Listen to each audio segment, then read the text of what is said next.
Hello दोस्तों, नमस्कार। Learn with Nirala channel में आपका स्वागत है।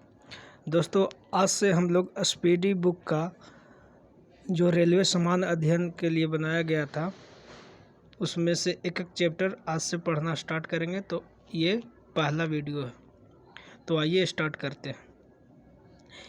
देखिए, पहला चैप्टर है भारत एक परिचय। तो भारत के बारे में इसमें दिया गया है। तो आइए पहला क्वेश्चन देखते हैं। देखिए, भारत की अवस्थिति दिखाया गया है कि उत्तरी गोलार्ध एवं पूर्वी देशांतर में भारत स्थित है। इसका आकृति चतुष्कोणीय है। राजधानी नई दिल्ली है।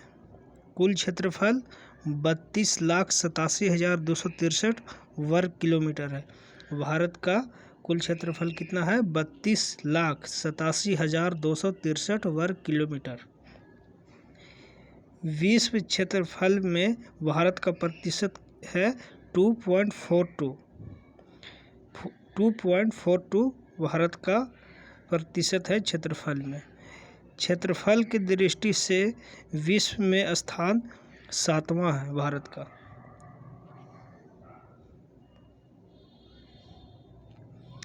क्षेत्रफल की दृष्टि से भारत से 6 बड़े देश है।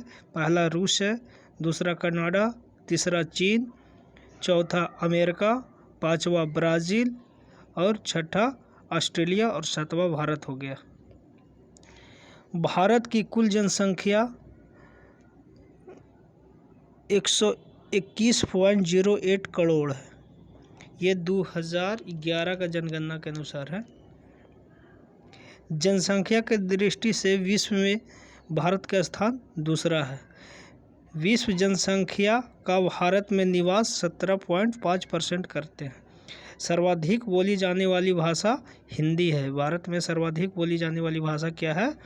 हिंदी है। सबसे बड़ा जनजाति है भील और दूसरा गोंड हो जाएगा।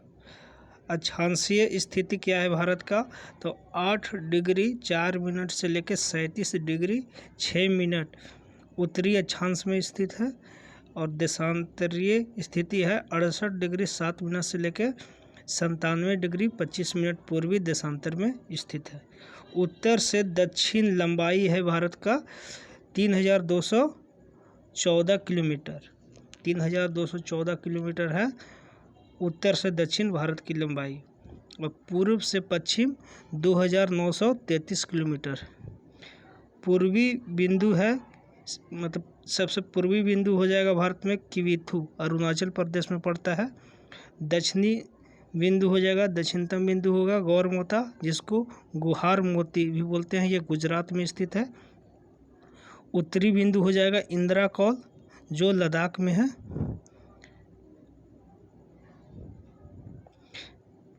देखिए, मुख्य भूमि का दक्षिणतम बिंदु हो जाएगा, सबसे दक्षिणतम बिंदु हो जाएगा कन्याकुमारी, ये मुख्य भूमि का। लेकिन सबसे दक्षिणतम बिंदु हो जाएगा इंदिरा पॉइंट, जिसको पिग्मेलियन पॉइंट भी बोलते हैं। ये ग्रेट निकोबार द्वीप में स्थित है, अंडमान निकोबार। दक्षिणी बिंदु भूमध्य रेखा से दूरी है 876 किलोमीटर। दक्षिणी बिंदु भूमध्य रेखा से इसका दूरी है 876 किलोमीटर।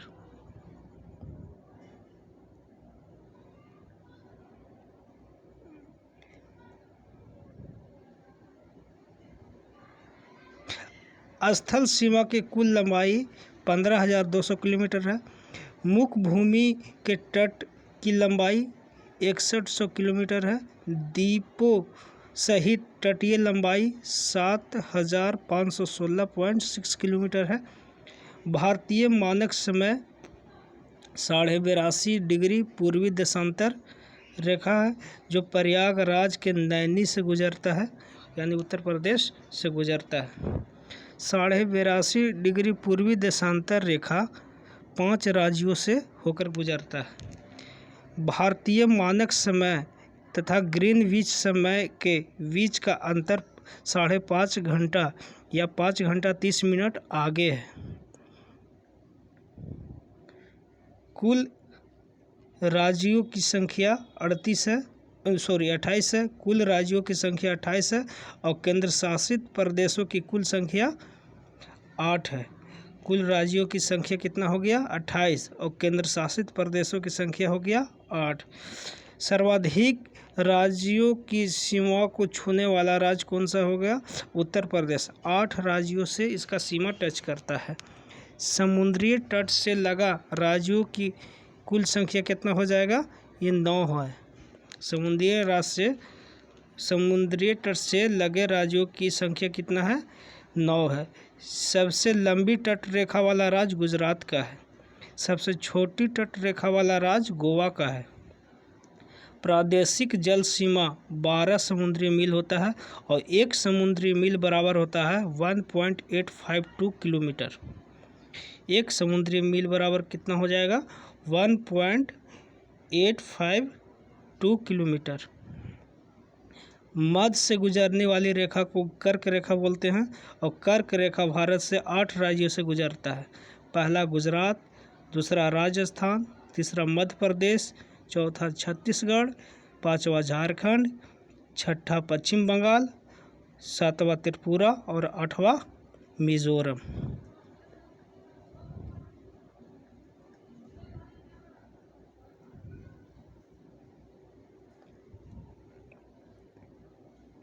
सर्वाधिक नगरीकृत राज्य महाराष्ट्र है। न्यूनतम नगरीकृत राज्य हिमाचल प्रदेश है। सर्वाधिक वनच्छादित राज्य ये मध्य प्रदेश हो जाएगा और सबसे न्यूनतम वनच्छादित राज्य ये हरियाणा हो जाएगा। सर्वाधिक मध्य प्रदेश और न्यूनतम हरियाणा। सर्वाधिक वर्षा भारत में कहाँ होता है तो मानसून राम मेघालय में पड़ता है वहाँ होता है और न्यूनतम वर्षा लेह लद्दाख में होता है, लेह में होता है। और लास्ट है सबसे प्राचीन पर्वत अरावली पर्वत है। सबसे प्राचीन पर्वत अरावली पर्वत हो गया। इसके साथ ये समाप्त हो जाता है। वीडियो देखने के लिए थैंक यू। अगर चैनल को सब्सक्राइब नहीं किए हैं तो सब्सक्राइब कर लें।